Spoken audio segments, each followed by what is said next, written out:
Hello दोस्तों। तो आज जो वीडियो बनाने वाले हैं वो काफ़ी इम्पोर्टेंट है और मैं ये कहूँगा कि ये अब तक का सबसे इम्पोर्टेंट वीडियो है, क्योंकि आज हम जो टॉपिक को डिस्कस करने जा रहे हैं, अगर आप उन सब बातों को फॉलो कर लें तो मैं दावे के साथ कह सकता हूँ कि आपका नुकसान जो है वो काफ़ी कम हो जाएगा और आपका जो प्रॉफिट है, आपकी जो सोच है वो काफ़ी सही हो जाएगी। बस बस आपको कुछ बातों पे ध्यान देना है शेयर मार्केट में इन्वेस्ट करने से पहले। और मैं चाहता हूँ कि बाकी मैं कोई भी क्लास कंडक्ट करूँ उससे पहले इन सब बातों को आप अच्छे से समझें और अच्छे से अप्लाई करें, ताकि स्टार्टिंग से ही आपका माइंडसेट ऐसा हो तो जो आगे जब हम फ्यूचर में इन्वेस्ट करें, ट्रेड करें, सब कुछ सीखें, तो इस माइंडसेट को लेके ही चलें। इसे छोड़ना नहीं है, हमेशा इसे पकड़ के रहना है।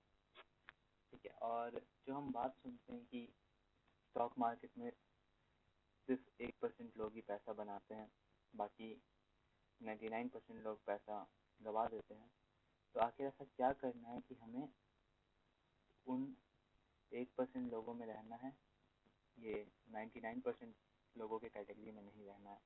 तो आखिर वो क्या डिफरेंस होता है इन लोगों में, और क्या ऐसी गलती करते हैं ये लोग जो इतना बड़ा डिफरेंस हो जाता है, इतना कुछ हो जाता है और वो लोग पैसा गवा देते हैं और कुछ लोग पैसा कमा लेते हैं। तो इन सब चीज़ को लेकर आज का वीडियो है और ये काफ़ी इम्पोर्टेंट वीडियो है। मैं कहूँगा कि इससे ज़्यादा इम्पोर्टेंट, और इस वीडियो को अगर आप मिस करते हैं तो उससे बड़ा नुकसान कुछ नहीं होगा। तो वीडियो को एंड तक देखें और स्किप ना करें, सब कुछ सुने, सब कुछ समझें। काफ़ी काफ़ी इम्पोर्टेंट वीडियो होगा ये। मैं बार बार इस टर्म पे जोड़ दे रहा हूँ, बार बार रिपीट कर रहा हूँ। तो चलिए कंटिन्यू करते हैं। अब सबसे बड़ा बात यहाँ पे है कि हम लोग आखिर क्या गलती करते हैं, आखिर ऐसा क्या होता है। तो सबसे पहले जो एक बात समझना है हमें स्टॉक मार्केट के बारे में, वो ये है कि स्टॉक मार्केट जो है ना, वो जीरो सम गेम है। ठीक है। स्टॉक मार्केट एक जीरो सम गेम है। जीरो सम गेम का मतलब ये है कि अगर आप पैसा बना रहे हैं तो कोई और होगा जो पैसा गवाएगा, अगर आप पैसा गवा रहे हैं तो कोई और होगा जो पैसा बनाएगा। इसलिए जो पैसा होता है वो हमेशा ओवरऑल जीरो होता है। ठीक है। तो ये ये एक बहुत इम्पोर्टेंट पॉइंट है। कैसे कैसे इम्पोर्टेंट पॉइंट है? क्योंकि जो पैसा बनाने वाले लोग होते हैं ना, वो होते हैं ऑपरेटर। ठीक है। वो हमसे पैसा ले लेते हैं और खुद उनका पैसा काफ़ी बन जाता है। तो हमें कैसे उनके साथ चलना है, उस कैटेगरी में ही रहना है कि हम भी उनके साथ चलते हुए पैसा बनाएं। तो इसी सब बातों को लेकर आज हम आगे बढ़ेंगे। आज हम समझेंगे कि कैसे सब कुछ करना है, कैसे पैसा को ज़्यादा अच्छे से लगाना है और क्या क्या मन में बातें रखना है जिससे हम मैक्सिमम प्रॉफिट बना सकें। तो चलिए।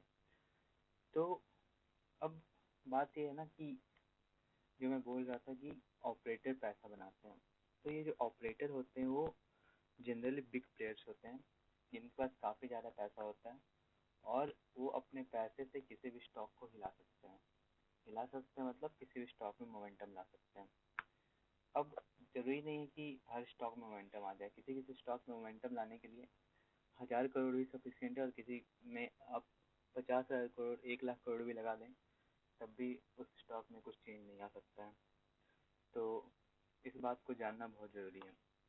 अब हम कैसे समझेंगे कि कोई भी स्टॉक जो है, वो स्टॉक कोई भी दो, हम लोग अगर किसी एक बेसिस पे डिवाइड करें तो दो तरह से हम लोग कह सकते हैं कि स्टॉक जो है वो या तो ग्रोथ स्टॉक हो सकता है, उसमें बहुत ज़्यादा बहुत अच्छा स्टॉक है वो, और या तो वो स्टॉक मैनिपुलेटेड है। ठीक है। मैनिपुलेटेड स्टॉक में जो हम रिटेल इन्वेस्टर है ना, वो काफ़ी पैसा गवा देते हैं। आप एग्जांपल ले सकते हैं यस बैंक का, आप एग्जांपल ले सकते हैं DHFL का। तो ये सब स्टॉक में हमारा पैसा काफ़ी ज़्यादा चला जाता है। हम लोग सोचते हैं कि अरे यार ये बहुत सस्ता स्टॉक है, इसे ले लेते हैं, ये बढ़ेगा तो कितना ज़्यादा बढ़ेगा। और कोई बड़ा स्टॉक जो होता है जो इसका मार्केट प्राइस काफ़ी ज़्यादा है, उसे लेने में हम लोग घबरा जाते हैं कि लगता है यार ये तो ऑलरेडी इतना बढ़ चुका है। पर ये सब हमें देखना ही नहीं है, किसका रेट, किसका मार्केट प्राइस क्या है, किसका रेट क्या है, हमें ये सब कभी देखना ही नहीं है। हमें सबसे पहले जो फोकस करना है वो कंपनी के बिजनेस पे करना है। अब कंपनी के बिजनेस से में क्या होता है, आखिर इन दोनों स्टॉक में क्या डिफरेंस होता है।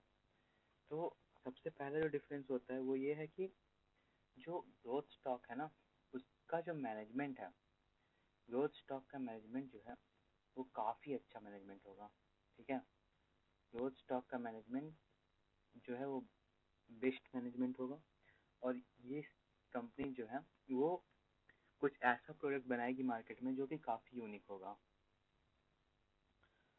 और मेनली जो ये है उस एक पर्टिकुलर सेगमेंट में मार्केट लीडर होते हैं। ठीक है, और जो इसका मैनेजमेंट है वो हमेशा कुछ ना कुछ नया करने की कोशिश करता है, कुछ ना कुछ इनोवेट करने की कोशिश करता है। और ऐसे ही कंपनी, कोई भी कंपनी स्टार्टिंग से आपकी बहुत बड़ी कंपनी रिलायंस नहीं बन जाती, या HDFC बैंक नहीं बन जाती, या बजाज फाइनेंस नहीं बन जाती। कंपनी धीरे धीरे धीरे धीरे जब जब हम इन्हीं सब चीज़ों को देखते हैं कि अच्छा कंपनी कुछ इनोवेट कर रही है, कुछ नया करने की कोशिश कर रही है, तो फिर हम समझते हैं कि अच्छा इसका बिजनेस काफ़ी अच्छा है। अगर हम इसमें अभी से ही इन्वेस्ट करते जाएंगे, अभी से ही अगर इस प्रॉफिट बढ़ रही है, या फिर प्रॉफिट अगर नहीं भी बढ़ रही है, तो ये अपना पैसा कहाँ लगा रहा है, इसके बैलेंस शीट को देखकर, इसके प्रॉफिट लॉस के जो स्टेटमेंट आते हैं उसको देखकर जब हम देखते हैं सब कुछ, तब हमें समझ आता है अच्छा ये कंपनी काफ़ी अच्छा कर सकती है, तो हम इसमें पैसा लगा सकते हैं। तो ये काफ़ी ज़रूरी है किसी भी ग्रोथ स्टॉक के लिए। अब क्या है कि जो मैनिपुलेटेड स्टॉक रहेगी ना, जैसे यस बैंक, तो हम लोग देखते हैं कि ये सब कंपनीज कुछ ना कुछ गड़बड़ कर रही है। जैसे अगर आप बात करें तो ये किसी ऐसे को लोन देगी जो डिफॉल्टर होगा, बिना किसी सिक्योरिटी के लोन दे देगी, काफ़ी ज़्यादा लोन दे देगी, खुद ही कंपनी काफ़ी ज़्यादा डेब्ट में रह के लोन लेके काम कर रही है। तो इन सब स्टॉक पे हमें ध्यान नहीं देना है। और अगर वो कंपनी लोन ले रही है और कुछ ग्रोथ कर रही है कंसिस्टेंट, तो एक बार के लिए हम लोग कंसिडर कर भी सकते हैं। पर ऐसे स्टॉक में क्यों ही जाना जब हमारे पास इतना ज़्यादा ऑप्शन है, इतना ज़्यादा स्टॉक मार्केट में लिस्टेड है, तो फिर हम क्यों किसी मैनिपुलेटेड स्टॉक में जाए। तो ये सारी बात है। अब ऐसा नहीं कि किसी ग्रोथ स्टॉक में कोई घपला ना हो या कुछ ना हो, ऐसा हो सकता है। पर आप एक बात हमेशा गौर कीजिएगा, जो भी ऐसे स्टॉक हैं वहाँ पे जो हमारे जो हमारा मैनेजमेंट है वो ऐसे लोगों को तुरंत निकाल देता है जो ऐसे चीज़ों में इन्वॉल्व है। तो ये काफ़ी इम्पोर्टेंट पॉइंट है। अब हमें क्या करना है, हम ऐसी कंपनी को खोजे कैसे। तो एक जो बहुत इम्पोर्टेंट चीज़ है कि हमें बिग प्लेयर्स को फॉलो करना है। हमें उनके अगेंस्ट काम नहीं करना है, हमें उनके साथ काम करना है। अगर हम उनके साथ रहेंगे तो पैसा वही कमा रहे हैं, उनके साथ रहेंगे तो पैसा हम भी कमाएंगे। सिंपल सा लॉजिक यही है। अगर आप ये समझेंगे तो आप हमेशा प्रॉफिट में रहेंगे। तो हमेशा बिग प्लेयर्स को फॉलो करना है। अब बिग प्लेयर्स को फॉलो कैसे पता चलेगा, तो एक बहुत सही अच्छा तरीका है कि अगर हम स्क्रीनर.इन पे जाएं और स्क्रीन देखें, तो आप देख सकते हैं जो FII होती है, जो फॉरेन इन्वेस्टर है, वो अपना स्टॉक बढ़ा रही है, अपना जो होल्डिंग है वो बढ़ा रही है। ठीक है, तो अगर हम कुछ एग्जांपल ले, जैसे RVNL, रेल विकास निगम लिमिटेड, यहाँ पे आप देखेंगे तो पिछले एक क्वार्टर में इतना चेंज हुआ है। प्रमोटर होल्डिंग 1.57%, पतंजलि फूड में 7%, ये गुजरात फ्लोरोज में 1.59%। तो ये सब चीज़ जो है, या फिर जो मान्यवर है वेदांत फैशन, उसमें 2.86%। तो ये सब जब बड़े प्लेयर, जब FII, जब फॉरेन इन्वेस्टर जब कंपनी में अपनी होल्डिंग बढ़ा रहे हैं, तो उनके पास तो इतने सारे एनालिस्ट हैं, इतने सारे लोग हैं जो काफ़ी कुछ रिसर्च करते हैं, काफ़ी सब सोच समझ के करते हैं। तो अगर वो यहाँ पे अपना अपना स्टेक बढ़ा रहे हैं तो कुछ ना कुछ तो बात होगी जो हम लोग मिस कर रहे हैं या फिर हम लोग को नहीं पता चल रहा है। तो अगर हम ये सब इन सब चीज़ों को फॉलो करें, बस ये नहीं देखना है कि ये स्टेक बढ़ा रहा है, फिर हम उस कंपनी में जा सकते हैं, देख सकते हैं उसके सारे फंडामेंटल को, उसके बिजनेस को, उसके टेक्निकल्स को। तो और अगर हमें तब समझ में आता है कि हाँ इस कंपनी में हम इन्वेस्ट कर सकते हैं, पहले खुद का रिसर्च करना है फिर सब कुछ करना है। तो जब ये हम लोग देख लेंगे तब उस कंपनी में हम लोग जाके इन्वेस्ट कर सकते हैं। तो ये एक बहुत बहुत सही इन्होंने बनाया है जो FII बाइंग, यहाँ हम लोग देख सकते हैं और इससे काफ़ी आइडिया हमें मिल जाएगा। ठीक है। और एक चीज़ जो है वो जो ग्रोथ स्टॉक में हमें देखने को मिलता है, जो उसका चार्ट पैटर्न है ना, वो काफ़ी ज़्यादा स्मूथ होता है, वो ब्रोकन नहीं होता है। ब्रोकन इन द सेंस कि काफ़ी ज़्यादा अपर सर्किट लोअर सर्किट काफ़ी अनबैलेंस या इम्बैलेंस मूव आप कह सकते हैं, तो वो नहीं होता है। जो ग्रोथ स्टॉक है वो उसका चार्ट पैटर्न काफ़ी अच्छे से काफ़ी स्मूथली काम करता है। तो ये सब जो पॉइंट है ये काफ़ी इम्पोर्टेंट पॉइंट है समझने के लिए कि कौन से स्टॉक में जाना है, कौन से स्टॉक में नहीं जाना है। ठीक है। अब क्या होता है काफ़ी बार कि कुछ कुछ स्टॉक्स हैं वो न्यूज़ से भी चलते हैं। ठीक है। तो पर होता ये है कि आप देखेंगे कि जो न्यूज़ है ना, जो न्यूज़ जब तक बाहर आती है तब तक स्टॉक ऑलरेडी बढ़ चुका होता है, तो हमें खरीदने का फिर मौका नहीं मिलता।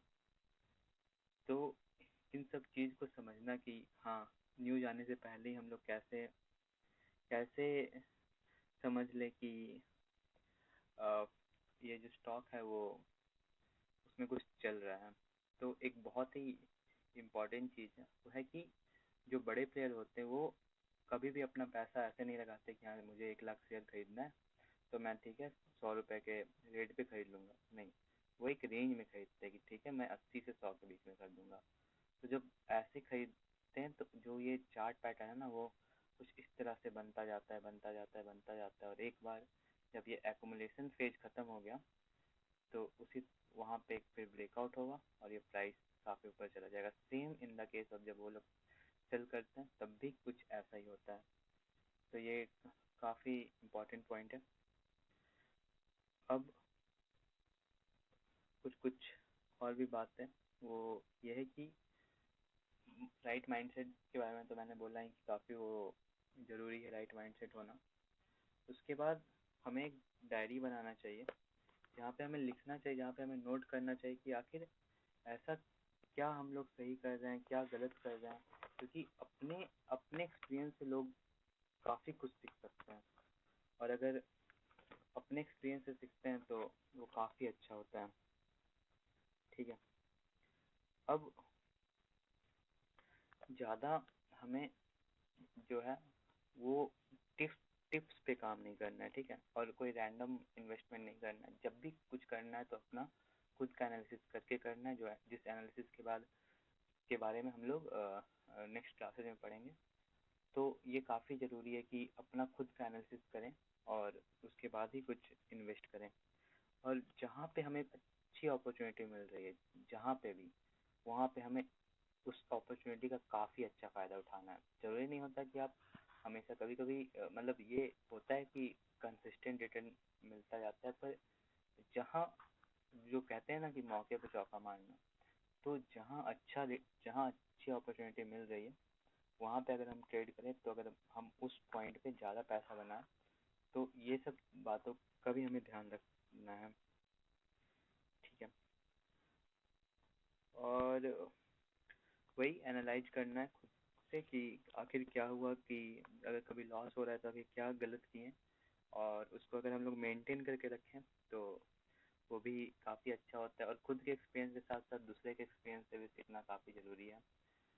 तो हम लोग को बिफोर हैंड पता चल जाता है, जब हम लोग कुछ आर्टिकल पढ़ते हैं, कुछ बड़े बड़े लोगों के बारे में पढ़ते हैं, तो हर कुछ तो नहीं, लेकिन देखिए हर हर एक ये में, हर किसी चीज़ को पढ़ने में, हर चीज़ में कुछ ना कुछ ऐसा होता है कि अच्छा भी होता है और ख़राब भी होता है, तो हमें बस उस सब चीज़ से अच्छी बातें निकालनी है, उससे उनके एक्सपीरियंस को निकालना है और बस उस पार्ट का यूज करना है ना। और किसी भी स्टॉक से इमोशनली अटैच नहीं हो जाना है। इमोशनली अटैचमेंट काफ़ी बुरी चीज़ है, इमोशनल अटैचमेंट कि हाँ ये स्टॉक मुझे काफ़ी पसंद है, मैं इसे बेचूंगा ही नहीं, या फिर ये स्टॉक मुझे पसंद नहीं है, या ये स्टॉक को का मालिक या इस स्टॉक को वो गवर्नमेंट सपोर्ट कर रही है जो जो ये जो मुझे पसंद नहीं है। तो ये नहीं होना चाहिए, हमें अपना फ़ायदा देखना है और बाकी कुछ भी है नहीं, उससे मतलब नहीं होना चाहिए।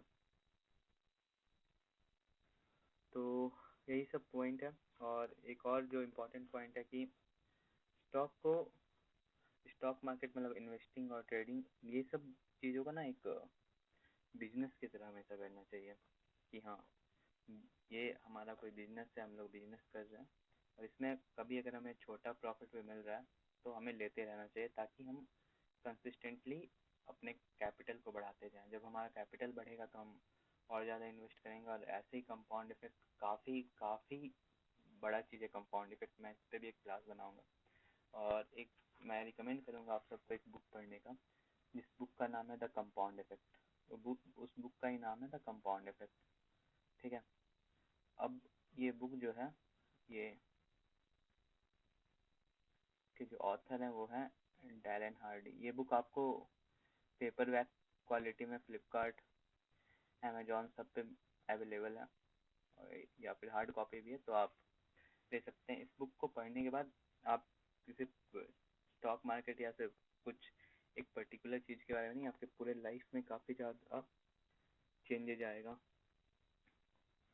ठीक है। तो ये सारी बातें, इन सब बातों का अगर आप ध्यान रखें तो काफ़ी अच्छा है। आ, बस यही है, मेरा नया यूट्यूब चैनल है, आप सपोर्ट कर दें तो काफ़ी अच्छा है। प्लीज़ लाइक करें, शेयर करें, सब्सक्राइब करें, अपने दोस्तों को भी बताएं कि हाँ एक नया चैनल स्टार्ट हुआ है जो स्टार्टिंग से सब कुछ स्टॉक मार्केट के बारे में पढ़ा रहा है। तो काफ़ी अच्छा होगा, हम लोग साथ में मिलकर ग्रो करेंगे। तो बस यही आपसे रिक्वेस्ट है, आशा है, और बस तो यहीं ख़त्म करते हैं। आपका दिन शुभ हो, मंगलमय हो, बस यही कामना है। चलिए, बाय।